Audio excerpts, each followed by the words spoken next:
주 예수 크신 사랑 널 말해 주시오. 평생에 듣던 말씀 또 들려주시오. 저 빼지 않는 천국 주 예수 계신 곳 나 밝히 알아듣게 또 들려주시오. 평생에 듣던 말씀 평생에 듣던 말씀 주 예수 크신 사랑 또 들려주시오. 아멘. 하나님 말씀 에스겔서 40장입니다. 에스겔서 40장 1절에서 끝절까지 말씀 교독합니다. 1절 말씀 제가 먼저 받들어 봉독드립니다. 우리가 사로잡힌 지 25년이요 성이 함락된 후 14년 정월 12일 곧 그날에 여호와의 권능이 내게 임하여 나를 데리고 이스라엘 땅으로 가시되. 에스겔서 40장입니다. 에스겔서 40장은 사람에 따라 다르겠지만 거의 대부분 사람들이 대부분 목사님들이나 성경을 해석하려고 하는 입장에 있는 사람들이 볼 때에는 대부분 제일 해석이 어려운 그런 성경이 아니겠느냐. 이 말이 상당히 의미가 있다 봐요. 우리가 성경은 전체 66권 전체를 해석을 통해서 이렇게 알려주고, 그래서 대부분 사람들이 성경 전체 안에 있는 내용 자체가 하나의 어떤 그 방향에서 모든 사람을 구원하시는 하나님의 섭리 속에 있는 글이기 때문에 성경으로 형성되었다 하는 그 자체는 전체가 유기적이라.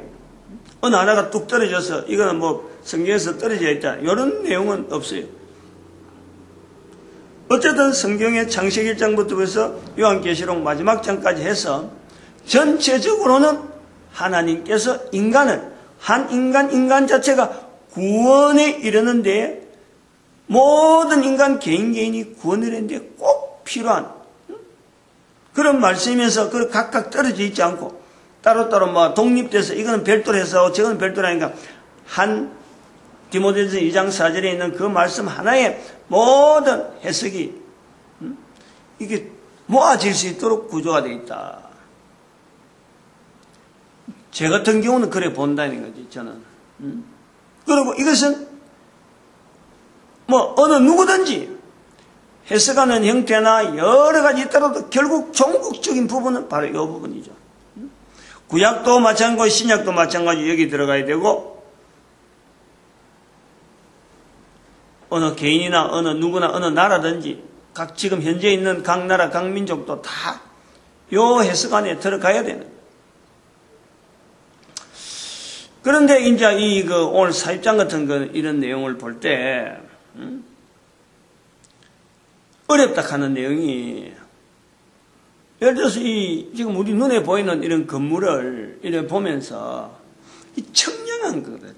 청량, 자수, 어떤 보이는 형태의 내용을 건물이면 건물 어떤 공간에 대한 내용을 하나의 이 자로 잰 듯하게 이렇게 모양을 나타내고 또 자로 재고 이렇게 기술해낸 그것도 양이 작은 양이 아니에요. 40장부터 성경의 에스겔서 끝이라 할 수 있는 에스겔서 48장까지 40장에서부터 마지막 장까지가 사실 요 구조로 나가는 거예요. 요 구조. 여기 오늘 40장 1절에 나오는 내용이 사로잡힌 지 25년 사로잡힌 지 25년 그 다음에 성이 함락된 후 14년 성이 함락됐다는 것은 33장에 있듯이 함락됐다 하는 사람의 소식을 듣는 거예요. 그 소식 듣고부터 14년이라는 거예요. 14년. 그러면은 이 예루살렘이라고 하는 바벨론의 포로가 있는 이 사람들 와서 예루살렘이라든지 이제 가나안 땅에 자기들 생애에서 내가 살아서 가겠다 하는 생각은 여기는 없는 거예요.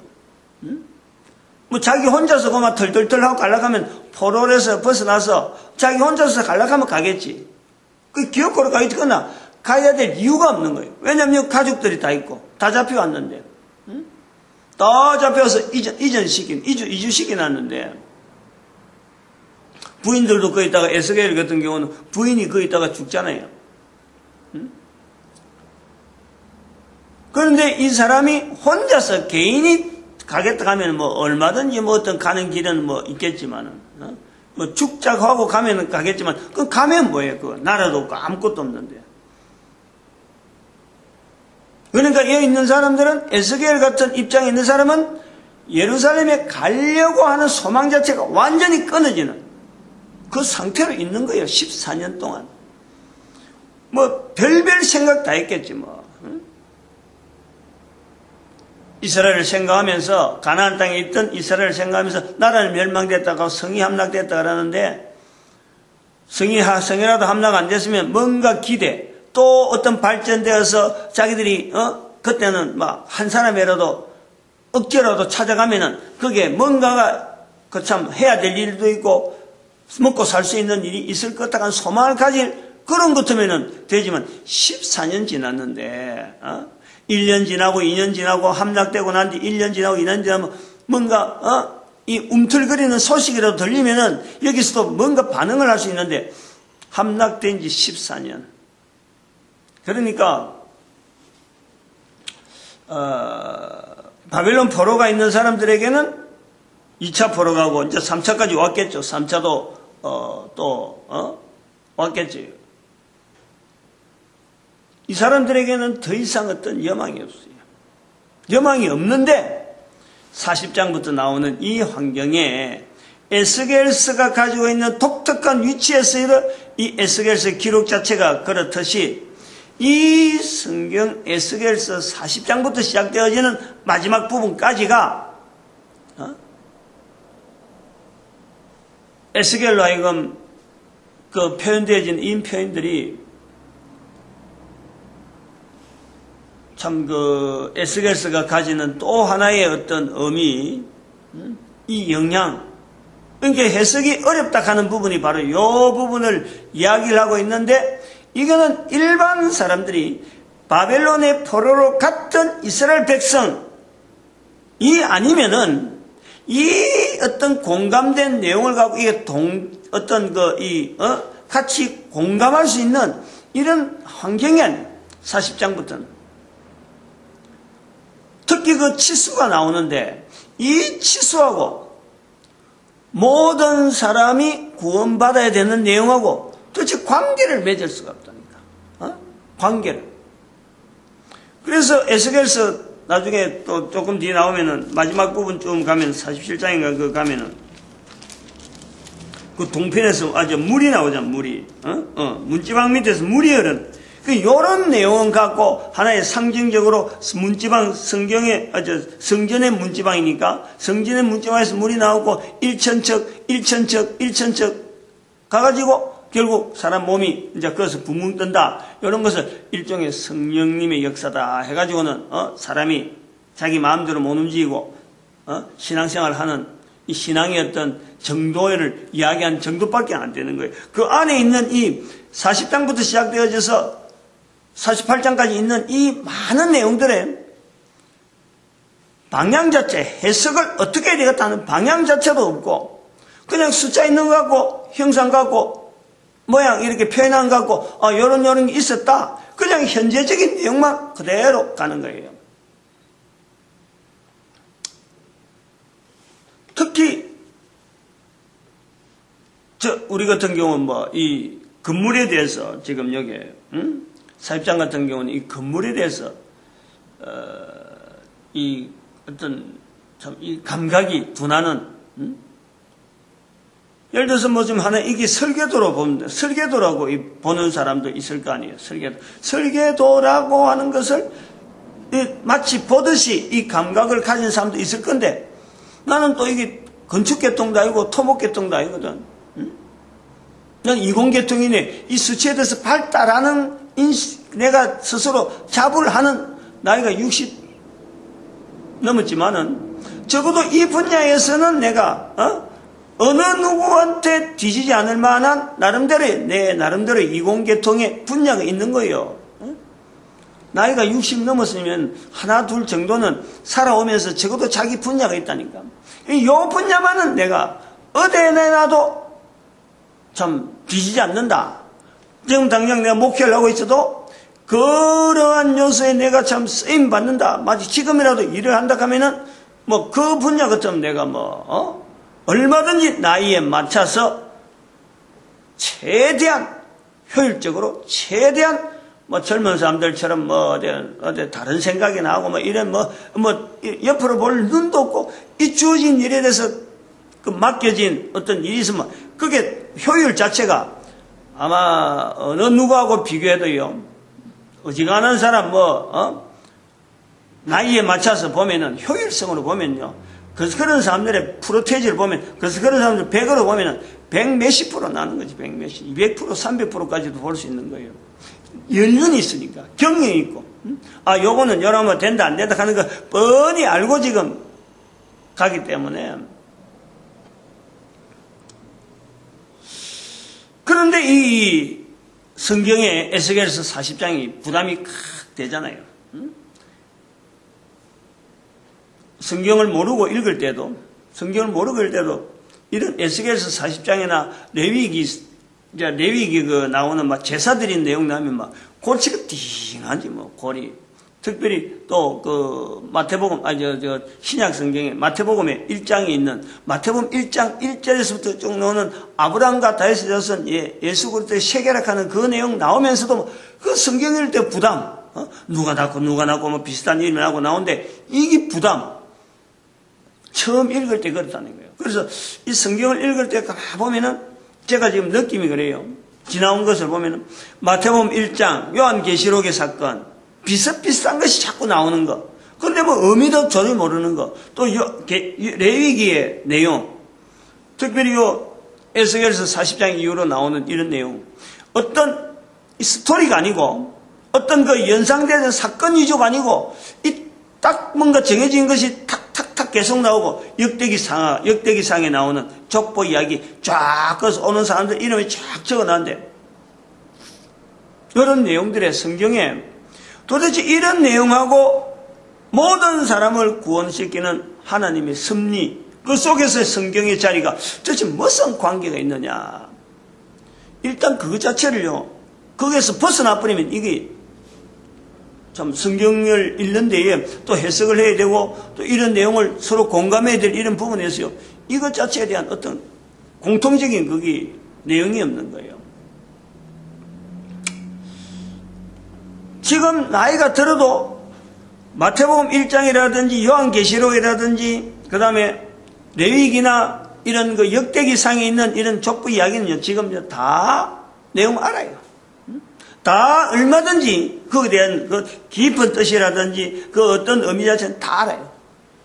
그러나 이 에스겔서 40장부터 나오는 이 치수에 대한 건요, 여전히 손 들고 있는 거예요. 솔직히 그래요, 솔직히. 왜냐하면 에스겔서가 자체가 가지고 있는 독특한 환경, 이걸 기록해야 될 이유가 아무것도 없는 거예요, 지금. 이 에스겔서를 통해서 에스겔이 있는 환경에서 보면은요, 이거는 아무래도 기록될 내용이 아니에요. 한번 생각을 해봐요. 에스겔에게 하나님께서 하시는 말씀, 하나님의 어떤 섭리다. 그래서 에스겔이 자기 인생 전체가 30살 이후로 일어난 모든 자기 일기가 아니잖아요. 하나님께서 하시는 말씀, 하나님께 이르시되 하는 그것이 에스겔에 있는 이 내용이, 에스겔에서 기록된 이 내용이 하나님께서 에스겔에게 주어진 모든 말씀이었을까? 빠뜨린 게 없을까? 하나님께서 주셨다. 하나님께 이르시다 했는데 그 모든 하나님이 이르신 것을 에스겔이 다 받아서 기록했을까? 빠뜨린 것도 개중에 있다는 거예요. 있을 수 있는 거예요. 그거 빠뜨린 거 갖고 하나님하고 에스겔하고 관계하는 그 자체는요, 우리는 알 수 없어요. 그러나 있다. 환경에 따라서 분명히 있을 수가 있는, 얼마든지 있을 수가 있어요. 얼마든지.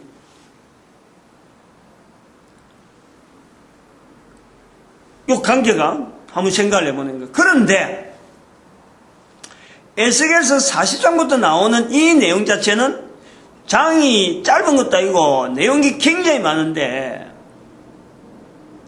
에스겔이 이거를 기록하려고 하는 분명한 자기 어떤 감동이라든지 여기에 대해서 이런 내용을 꼭 남겨야 되겠다. 감동 주시는 대로 보여주시는 대로 이걸 기록해야 되겠다. 아주 꼼꼼하게 기록해야 되는 이 에스겔의 입장.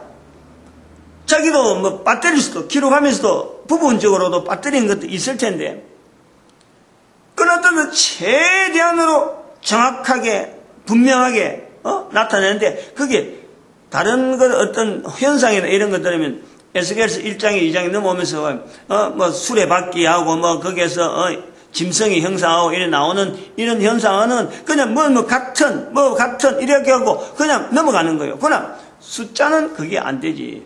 같은 얘기야. 늑자 같은 지금 4척, 5척 요 척이 나오는데 이게 우리가 한자 두작 할 때 하는 건데 이게 척으로 나오거든.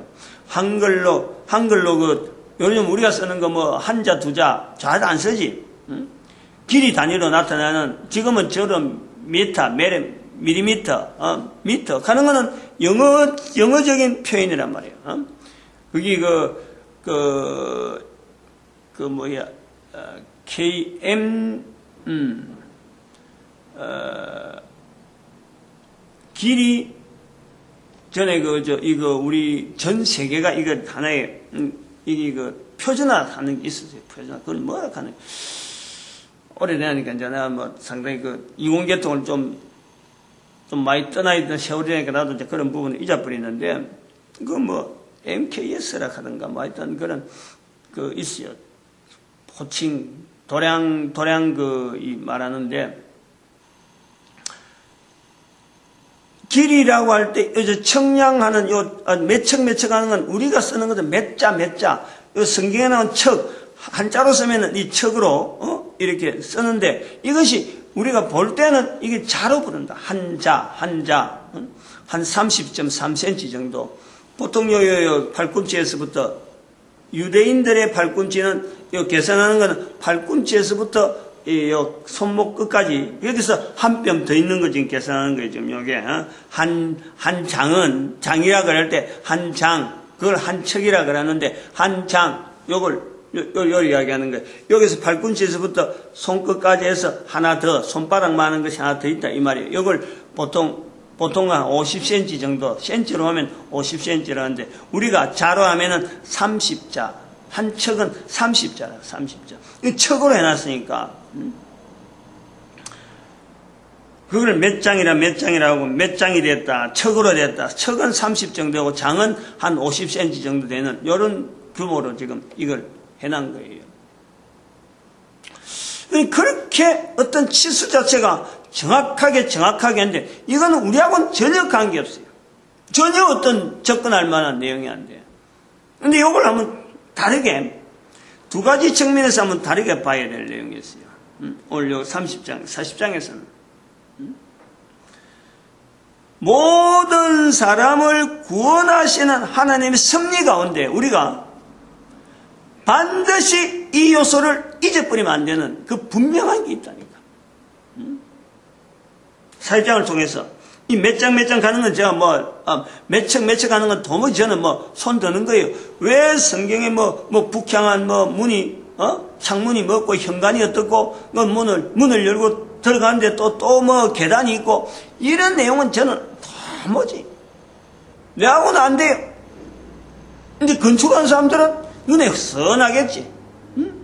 건축가에 있고 이런 설계 도면 그러고 하는 사람들은 말이에요. 이런 내용 들으면 그냥 아주 눈이 반짝반짝 하겠지. 그 사람들은 분야가 다르니까. 나는 전기계통이니까. 전기 쪽이 있고 화학계통에 내가 조금 들은 것 때문에 그런 거예요. 들은 것 때문에. 이제 두 가지 요소가 뭐냐니까 첫 번째 에스겔의 입장. 글을 쓰는 에스겔의 입장. 다시 말하면 오늘 내가 한 사람이 구원이라고 하는 자체를 내가 분명하게 인식하고 참 내 같은 사람에게 어떻게 구원이 이루어졌을까라는 요소에서 내가 구원이라고 하는 자체가 구원됐다고 해서 그냥 숨 딱 끊어지고 내가 끝나는 게 아니잖아요. 내가 구원이 됐다고 하는 그 자체를 내가 안고 있는 내 자신이 그 자신의 모습에서 에스겔의 모습을 우리가 연결해 보는 거예요. 그러면은 지금 이 예루살렘이 멸망당한 지가 벌써 성이 함락된 지가 14년이라 그랬는데 그 에스겔과 바벨론의 포로가 있는 먼저 왔던 1차, 2차 포로가 있던 이 사람들이 함락되는 건 못 봤으니까 그런 사람들이 예루살렘에 대해서 그 끈을 가지고 있던 그 연연하던 그 연민의 내용 그거는 뭐 시편에서 너무 정확하게 나오니까 시편을 통해서 우리가 보는 거예요. 얼마나 그 참 사모하고 나름대로 거기서 못 와서 자기들이 지금 여기 바벨론에 있는 것 자체에 대해서 늘 말을 하든 안 하든 간에 예루살렘에 대해서 동경하던 그 중심이 있었는데 14년 함락된 지가 14년 지날 무렵에 그런 것이 아슬하게 사라지고 없어지게 없어진단 말이에요. 그렇다고 해서 그게 완전히 뽑아진 건 아니잖아요. 완전히 뽑아진 거 아니잖아요. 그런데 에스겔에게 이스라엘 산에 이스라엘 땅으로 40장 1절이 이게 기가 막힌 거예요. 사실은 40장 1절이 우리는 이게 별로 감동이 없는데 이 글을 펼치는 성경을 읽으면서 이스라엘 백성들이라면은 이 에스겔서 40장은요 40장 1절에 나온 이 표현은 기가 막히는 거예요. 기가 막히는 이거 읽으려고 40장 1절 한 절을 어떻게 읽으려고 어떻게 하면 그런 거예요. 그 간절히 기다려지는 게 있는 거예요. 드디어 하는 거예요. 드디어 이사야, 에레미야, 에스겔로 넘어오면서 계속해서 바벨론에 의해서 나라가 멸망된다, 함락된다 이런 내용이 계속해서 나와서 이스라엘 백성들 하여금 적어도 그래도 회복되어지는 어떤 여러 가지 내용들이 이래 언급되어지고 왔는데 에스겔서도 마찬가지. 에스겔서도 이스라엘 백성들의 여러 가지 부분에 타락한 목자들이라고 하고 막 질책하고 그 바빌론의 포로가 있는 이 에스겔을 통해서도 그래 나타냈는데 그런데 지금 40장에 와서 에스겔로 하여금 하나님의 신이 이스라엘 땅으로 갔다는 거네요. 이스라엘 땅으로. 바벨론에 분명히 있는 사람이 에스겔이 바벨론 땅으로 갔다는 거 아니에요. 어떻게? 여호와의 권능이 이런 것 자체는 우리가 지금 구원이라 하는 이런 내용 자체를 우리가 이래 볼 때 이 구원이 하나님께서 우리를 구원하신다 하는 이런 표현을 우리는 이 표현되어지는 이런 언어들, 주고받는 언어들, 이 구원에 대한 설명하고 구원이 어떻게 이루어지고 제사함이 어떻고 예수님이 이 땅에 오시고 설명 자체가 그냥 하나의 서술적으로 절절절절절절하게 이야기하는 거예요. 그리고 그것 자체가 중간에 뭔가 앞뒤가 안 맞다 싶으면 야 그건 뭐 그래야 구원이 되겠어 라고 우리는 그러다가 설명해. 구원이라는 것의 설명에 우리는 이렇게 야 그거 안 맞아. 우리는 다른 사람들은 그렇다면 우리는 이런 거야. 그래 구원에 대해서 잘 설명하고 그러면 그것도 뭔가 부족하다 싶으면 우리는 그거 안 해. 또 다른 방법. 그래갖고 구원에 대한 설명을 잘 그게 신학교라네, 신학교. 신학교 자체가 수도 없이 신학교. 그 신학하는 사람들이 결국은 뭐냐니까 모든 사람을 구원하신 하나님의 섭리에 어떻게 하면 설명을 나는 이런 관점이다. 나는 이런 관점이다. 라고 하는 각 사람의 관점이 설명하는 내용이 각각 다른 거예요. 각각 다른 거예요. 그것이 신학교라는 거예요. 그러면 신학교 자체가 있어야 될 필요가 있느냐? 우리가 생각을 해봐야 돼요. 구원이란 자체를 개인에게 적용되어지고 한 사람 한 사람이 적용되는데 그거요 긴 설명을 해갖고 설명 자체를 받아들이고 동의한다 그래서 그 사람이 삶이 말이요 구원에 대한 이 분명한 또 어떤 다음 단계에 구원되어진 것에 대해서 이게 지금 나타나거나 그대로 삶 자체가 연결되어지는 것 자체가 앞에서 구원이 이루어지고 구원되어진 사람의 삶 이 자체가 사람들이 설명하는 정도로 똑같이 되어지냐 삶이 천만해요.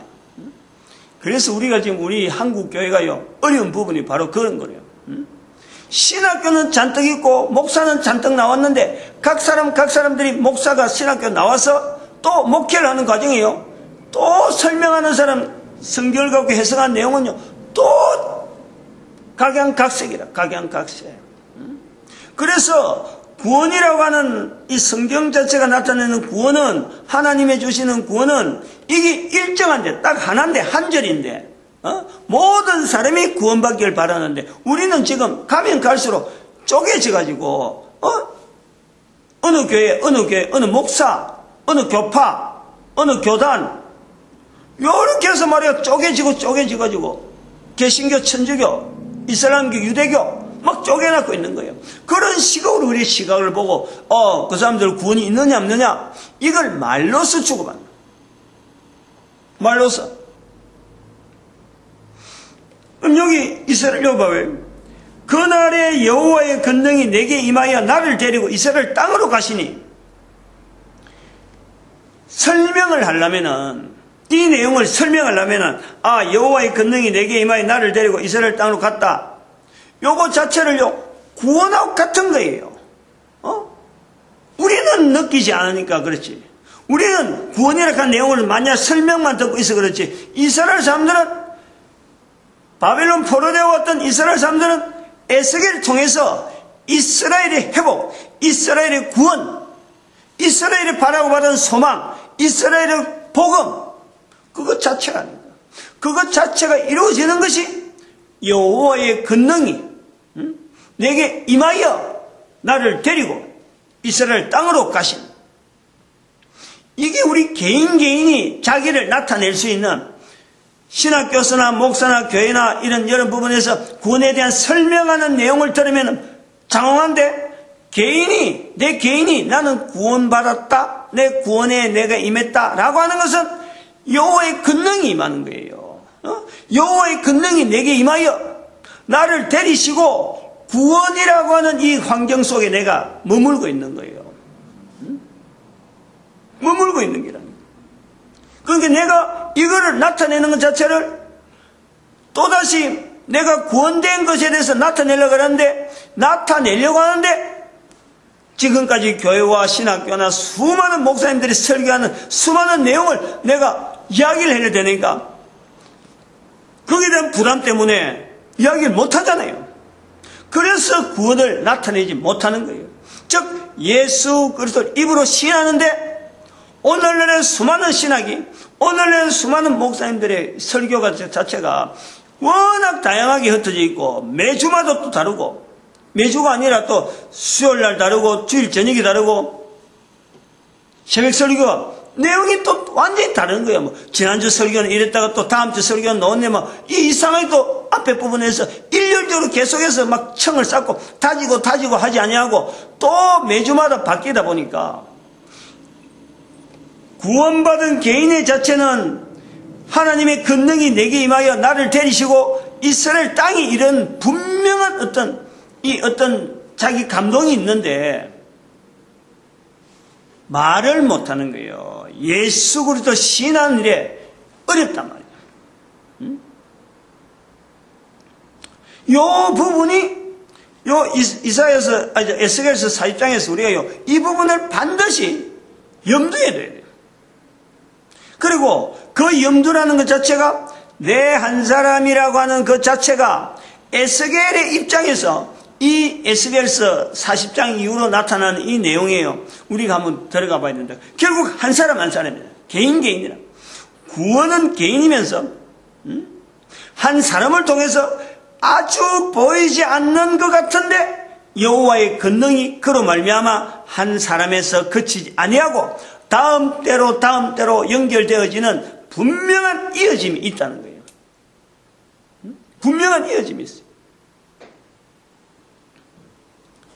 그것이 부모와 자녀 관계에서 이어짐도 있을 수가 있지만은 부모와 자녀 관계가 아니라도 전혀 다른 방면에서 분명히 앞의 세대와 다음 세대에 이 구원의 흐름 자체가 연결되어진다는 거예요. 그 연결되어지는 과정에서 에스겔을 통해서 에스겔을 통해서 에스겔 자체가 받은 나름대로의 이 어떤 감동, 그것 자체가 에스겔로 하여금 이 성전에 있는 이런 내용들 권능을 해서 나서 거기서 기록하는 이런 표현들에 자기 감동이 없으면은 절대 이 구체적으로 못 적어요. 하나님이 말씀하고 하나님이 보여준 그 상황이 있더라도 자기가 거기서 이거 내가 요거 적어야지, 요거 내가 적어야지 하고 내는 이런 어떤 그 자기 개인의 감동, 그거 없으면요 하나님은 그냥 보여주는 거예요. 하나님이 여러 말씀을 딱 가지고 요거 예를 들어서 5절에 보면니까 사면에 담이 있더라. 그 사람의 청량한 잔대를 잡았는데 팔꿈치에서 손가락까지 이르고 한 손바닥만한 넓이가 더한 자로 6척이라. 이런 식으로 이 에스겔이요 구체적으로 설명할 필요가 없는 거예요. 장이 있고 척이 있으면 대충 어림잡아서 막대기로 얼마 정도 되겠더라. 이렇게 말하고 넘어갈 수 있는 거예요. 하나님은 그냥 보여주시는 거예요. 보여주시면서 하시는 말씀이 그렇잖아요. 4절에 그것을 눈으로 보고 귀로 들으면 내 마음에 생각한 대로 내 마음으로 생각할지어다.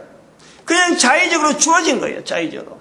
그런데 이걸 보면서 에스겔이 감동이 된다는 거예요. 그래서 그게 꼼꼼하게 적고 또 이것보다 더하게 보여준 거 다 적을 수 없으니까 넘어갈 건 넘어간 거예요. 그런데 적어놓은 내용을 본 적 우리는 너무 디테일하면서 너무 디테일하니까 스토리가 없다. 그래가지고 이것 자체가 읽는 사람에게 부담이 되는 거예요. 그런데 여기에 진짜 에스겔로 하여금 어떤 감동된 요소, 에스겔은 도대체 무엇이 감동됐기 때문에 이렇게 꼼꼼하게 기록할 정도로 아주 세세하게 기록할 정도로 40장 한 장만 해도 분량이 굉장히 많고 48장까지 가는데 이 전체를 하나도 놓치지 않으려고 하는 그 어떤 그 눈을 부릅뜨고 말이요. 정신을 바짝 차리고 지금 뭔가 기록을 남기는 보여줄 때하고 기록할 때하고 분명히 다른데 보고 본 것에 대해서 나중에 다시 한번 해상을 해서 기록을 해야 이게 기록이 되는 거예요. 보면서 바로 기록이 아니다니까. 그러면은 자기가 본 것에 대해서 꼼꼼하게 기록하고 그거다가 꼼꼼하다 한 자체도 이 몇 자 하는 이것을요 정확하게 자기가 다니면서 자를 갖다 댔겠어요? 이거 잘 봐야 돼요. 이거 잘 생각해야 돼요. 자를 갖다 대지 않은데도 딱 보면 이거 몇 자다 딱 아는 그거는요 하나님께서 한 자 한 자 대해서 깨달아주고 요건 몇 자다 자를 갖다 대주고 요랬을까? 요거 잘 생각해야 돼요. 이거 잘 생각하지 않으면요 40장 이후부터 나오는 에스겔서에 대한 해석은요 방향이 엉뚱한 데 간다니까. 엉뚱한 데. 왜냐면 내가 이공계통이니까. 예를 들어서 제 같은 경우에 도면 하나를 내가 전기로 하니까 전기도면 한 장을 딱 갖다 댔다. 다른 사람은 그냥 선만 쭉쭉 끈 거예요. 선만 쭉쭉 거 있잖아요. 우리는 선을 안 보는 거예요. 분명히 선으로 되어 있는데 그게 전기도면은 어떤 시퀀스거든. 회로도면이다. 회로도면. 그래서 이거 자체 구조가 어디에 있나. 지난번에 소방 설비 때문에 선을 찾고 이러길래 전문가가 왔다 가면서 선을 짜는데 얘가 대뜸 물어본 게 그래요. 도면이 어디 있어? 내가 도면을 물어보는 거예요. 나는 목사인데도 불구하고. 거기 나중에 이제 도면 자수 들고 왔더라고. 도면을 갖고 이야기하는 거예요. 이 건물에 대해서 뭐 구조를 찾을 적에 전기도면 가져와. 도면 가져오는 거예요. 그래서 보고, 아, 요 위치 같으면 여기 맞네. 근데 지금 요거 지금 문제가 있네. 라고 하는 것이 바로 우리는 바로 찾는 거예요. 어렵지 않아요. 그런 것에 대해서 내가 굉장히 익숙하니까 말로서 뭐 어디 있느냐 할 거 없어. 그냥 도면 딱 가져오면 바로 그 자리가 나오는 거. 그렇게 행동해. 바로 들어가지. 시간 자체 굉장히 전략되는 거예요. 이런 치수 자체를 이렇게 적어놓은 이 내용에 꼼꼼하다 아주 정확하고 어떻게 하든 최선을 다해서 기록하려고 한다면 이 에스겔의 어떤 그 마음이 여기서 분명히 우리가 찾아내야 된다. 그러면은 이런 내용에 대해서 에스겔이 그러면 이 건물을 이래 보고 어떤 자료를 보고 딱 왔을 적에는 에스겔 나름대로 이 분야의 전공이라는 거예요. 에스겔이 전공한 분야라. 지금 이게 40장이 전공한 분야를 자기 에스겔로서 나타낼 수 있는 건 다 나타내고 그 다음에는 다음 단계에 넘어온 41장, 42장 하면서 48장까지는 이런 부분에 자기가 나타낼 수 있는 어떤 충분한 것을 초기에 완전히 다 나타내고 그 다음에는 조금 그 부분이 희석되어지는 이런 요소가 있어요. 그러나 자기가 딱 제일 잘하는 그 부분에서 40장에서 제일 먼저 나오고 그 다음에 조금 떨어지지만은 그러나 최대한으로 자기가 여호와의 권능이 자기를 데리고 자기에게 임하여 자기를 데리고 이스라엘 땅으로 간 그 사건에 대해서는요 아주 확실한 하나님의 어떤 섭리와 또 나름대로 에스겔을 위로하고 이스라엘 백성들을 위로하고 에스겔서를 읽는 이스라엘 백성들이 40장이 올 때까지 여러 가지 과정 이사야를 거치고 에레미야를 거치고 그 험난했던 과정에 에스겔서 40장에 도착하면서 그야말로 안도의 가슴과 드디어 읽게 되는구나. 소망에 대한 어떤 큰 어떤 빛을 바라보는 그런 느낌이 여기 있다니까. 우리는 그걸 못 느껴서 그랬지. 얼마나 이스라엘 백성들이 이사야에서부터 에레미야에서부터 예루살렘의 멸망이라고 하는 그 부분에서 얼마나 많이 마음을 졸이고 자기들의 그 참 여러 가지 회개할 부분들 잘못한 부분들 수도 없이 지적하는 그런 내용을 막 읽고 쪼이다가 40장에 이르는 그 내용을 우리는 한번 염두에 둬야 되는 거예요. 염두에. 그런 염두를 두면서 구원이라고 하는 이 내용이 구원이라는 이 자체가 내 한 사람을 구원하시기 위한 하나님의 놀라운 섭리 자체를 예루살렘에 이르는 이 에스겔의 그 어떤 여호와의 권능이 자기에게 임해서 자기를 데리고 이스라엘 땅으로 갔다 하는 이 부분하고요 우리가 연결해 봐야 될 이 동일한 내용이라 동일한 내용. 한 사람 한 사람에게 하나님께서 구원이 이루었다는 것은요 성삼위 하나님의 놀라운 섭리와 성부 하나님, 성자 예수님, 성령 하나님의 한 사람 한 사람에게 나타낸 섭리가요 오묘하고 깊고 놀랍고 스케일 자체가 어마어마하고 이거 좀 지대로 좀 이렇게 그 어떤 품을 수만 있다면요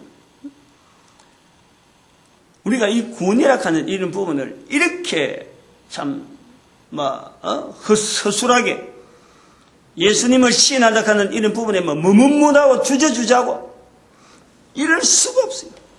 40장에 나오는 이 디테일한 아주 생생한 에스겔의 그 입장을요 우리는 나도 살아가면서 분명히 나타낼 수 있다니까.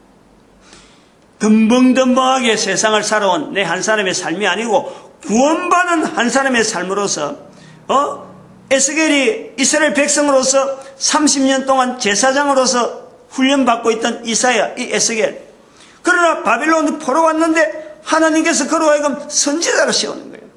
거기에 대한 절망감, 선지자는 도무지 생각 안 하는데, 그러나 선지자 일을 해야 될 수밖에 없는 에스겔의 어떤 여러 가지 또 전환점, 그걸 수용하면서 자기가 선지자 되어야 될 제사장으로서 훈련받은 그 부분이 분명히 또 하나의 연결되면서 제사장 일을 하지는 못하는 에스겔의 그 입장에서 에스겔이 있는 그 자리가 즉 제사장의 자리요, 선지자의 자리요, 왕의 자리로서 거기에서 에스겔이 지금 그 위치를 감당하고 있었는데, 에스겔 40장에 여호와의 권능의 이름을 가지고 여호와의 권능의 그 어떤 표현을 가지고 자기에게 임해서 자기를 데리고 이스라엘 땅으로 갔다. 에스겔이 보낸 세월 30년 동안 제사장으로 그리고 포로 잡혀온 지 지금 25년 됐다 그러잖아요. 사로잡힌 지 25년. 그러니까 자기가 지금 나이가 적어도 55세라는 거예요. 적어도 55세라는 거예요. 지금 내 나이보다는 좀 어리지만. 그게 30년에 또 한 30년 정도, 25년. 제사장에서 30년? 제사장 30년 그래도 뭐 제사장 훈련을 나이를 빼면은 한 5살이나 10살 정도 빼버리면은 한 20살 정도부터 제사장 훈련 했을 기라고. 30살까지. 근데 또 그것부터 25년 바벨론 포로 와가지고 선지자 일을 하는데 그거 한 20년, 한 5년 정도 또 거기에서 훈련 뭐 이런 여러 가지 개인적인 여러 가지 과정이 있었겠죠. 그러면 5년. 그러면 30년, 25년, 즉 20년씩 제사장 20년, 선지자 20년, 이게 정확하게 어떤 그 자기 직분에 대해서 준비하는 그 시기라고 본 거죠. 그러면 요 시간들 속에 있었던 그 제사장으로서의 그 준비를 하던 그 세월을 있었는데 선지자 일을 하면서 그걸 잊어버리고 그걸 못하는 것에 대해서 늘 가슴앓이 하는 거 아니에요. 가슴앓이. 늘 그것 자체가요. 이제 도무지 갈 수 없는 제사장 일을 할 수 없는 그 일을 이 제사장이 에스겔이 가지고 있었던 거예요. 그러면은 그 에스겔이 지금 여호와의 권능으로 이스라엘 땅에 가서 40장에서 이 내용을 전폭적으로 기록하는데 이 기록될 때 몇 자 하는 이런 내용은요. 에스겔서가 제사장 훈련 받을 때 제사장으로 훈련받을 때 그야말로 눈 감고도 성전을 돌아다닐 정도로 눈 감고 정도는 아니겠지만은 적어도 성전에 대한 이 준비, 제사장으로 준비, 어디 가면 뭐가 있고 어디 가면 뭐가 있다, 그 길이가 얼마고 그 문이 얼마고 이런 내용은요 이미 제사장으로 있던 에스겔에게 이미 여러 내용들이 이미 암기가 돼 있던 내용이에요. 암기. 다시 말하면은 이 40장은 제가 볼 때는 그런 거예요. 새3설에 가서 여호와의 권능으로 자를 재고 계단에 있던 길이거든 몇 계단 이거 다 계산하고 여호와의 권능으로 가서 비로소 이것을 본 것이 아니라 에스겔이 바벨론 포로로 가기 전에 30년 동안의 제사장 훈련을 하는 과정에서 이런 내용에 대한 기본적인 내용은 이미 익히고 있었던 거예요. 익히고. 어디 가면 몇 자짜리가 있고 어디 가면 그게 길이가 얼마고 그게 재단이 있고 이런 건요 이미 제사장으로서 성전에 들어가서 제사 드리기 전에 훈련 받을 때 이런 게 암기사항이지. 암기사항. 그러니까 딱 가면은 실수 없이 어디 가서 길이가 얼마짜리고 문이 얼마짜리 있으니까 거기서 내가 어떤 모양을 해야 되고 어떤 자세를 해야 된다. 이미 성전에서 실수하지 않으려고 하는 제사장의 훈련 과정에서 이 내용이 40장의 이 내용은 이미 다 익혀져 있는, 그 딱 보면, 저거 몇 자짜리다, 저거 어떤 거다. 요거 자체가요, 옛날에 공부할 때, 제사장 훈련할 때게, 요거 자체가요, 딱 되는 거예요. 오늘 우리 선지자학교, 신학교, 그런 자리를, 만약에 그것 자체가 신학교가 하나만 있어가지고, 그 신학교 나와서 내용 자체가 신학교에서 하는 그 내용을 그대로 지금 현업에 맞춰서, 그냥 할 수 있는 그런 신학에서 가르침이라 그러면요. 여기서 신학생활 하면, 현장생활 한 3, 40년 하다가 신학교 딱 가서 공부를 하면, 공부해서 하는 과정을 다른 사람 강의하는 내용을 들어보면요. 그것이 솔솔솔, 그랬지. 그거 실제로 이런 거야. 하고, 그대로 알아듣는 내용이나 똑같은 거예요. 근데 지금은 아까도 말씀했던 신학교가 다양하고 목사님들이 성경을 가지고 해석한 내용이 너무 다양하고, 그러나 성경은 유일하게 모든 사람을 구원하시는 하나님의 섭리 속에 이게 통일되어 있는, 그런 통일에 안 맞추고 전부 다 사람마다 다 다르고 환경마다 다 다르게 성경을 막 각 갈래갈래로 해석하니까 오늘날 교회가 바른 교회냐 하는 것에 대해서 고민을 해봐야 돼요. 생각을 해봐야 돼요. 이 두 번째 안 가는데, 사실은 이게 중요한 내용을 지금 하나 해야 되는데, 그냥 41장 하면서 해야 될 것 같아요. 41장. 이 41장 하면서 이 에스겔의 입장을 가지고 내가 하나 중대한 어떤 좀 표현을 해야 되겠다 하는 내 개인 신상의 문제인데, 시간이 지나서. 근데 이거 단순한 개인 신상을 바로 이야기할 형편은 못 되고, 좀 다른 예화를 들면서 이제 넘어가야 되는데, 오늘 요 40장에 대해서 우리가 정리를 해야 될 것은, 성경에 나타나는 성경의 자리라고 하는 이 자리에 어떤 환경에서 기록자가 어떤 환경에서 어떤 내용을 갖고 설명했던 간에 이것은 결국에는 개인 읽는 자로 하여금, 성경은 그래요. 읽는 자로 하여금 개인하고 입장을 맞춰서 어느 누구든지 구원하시는 하나님의 섭리하고 맞춰가면요, 항상 이게 정확하게 나올 수 있는, 내 걸음 자체를 성경을 무조건 해석해야 될 어떤 의무가 있는 건 아니라니까. 그러나 읽고 오래된 성경의 해석의 필요성은 당연히 해석해야 된다 큰 것 때문에 기록된 건 아닌데도 불구하고 해석해야 될 필요성은 수천 년 전에 기록된 기록이 오늘날 우리에게 이것이 읽혀지게 하고 또 하나의 지침이 되기 위해서는요, 반드시 해석이라는 과정이 필요한 거예요. 그 당시 상황을 오늘 내로 만들어야 될 이 과정이 있어야 돼요. 그런데 그 해석의 기준이 뭐냐, 그걸 잡고 있어야 된다. 그걸 분명히 잡고 있어요. 그 길고 멀리 복잡하게 나는 것이 아니라 모든 사람이 예수 그리스도를 고백할 수 있는, 모든 사람이 구원되었다고 하는 그 구원을 모든 사람이 그 입으로, 예수 그리스도 입으로 날마다 시인하는, 거기서 구원 자체를 나타내면서 시인하는, 거기서 바로 성령님을 인정해야 되는 그 구조가요, 성경에 있다. 그 구조가 성경 전체, 나는 제 개인은 그렇게 보는 거예요. 그래 보기 때문에 에스겔 40장 이런 내용도 거기에 틀에 맞춰서 자꾸 예를 쓰다 보니까 이런 해석이, 이 복잡하게 숫자 나오는 이런 부분도 숫자 자체에 되어지지 않고 구원받는 자로의 입장에서의 한 에스겔을 입장을 우리가 본단 말이에요. 그러니까 이 40장 1절 같은 이런 내용들이 모든 사람을 구원하시는 하나님의 섭리에 같이 동일한 표현이라 하고 볼 수 있다는 거죠. 41장 하면서 오늘 40장에서 못했던 또 한 가지 어떤 내용도 이어야 되지 않겠나 이래 봅니다. 너무나 비슷하니까. 우리 개인 전도자 만드신 하나님께 감사하고, 그리고 모든 교회가 하나로 되어야 되고, 그리고 우리 온 국민들이, 대한민국 한민족이 전 인류 가운데 전도 국민으로서 쓰임받기를 축복하는 시간 주여 삼청합니다. 주여!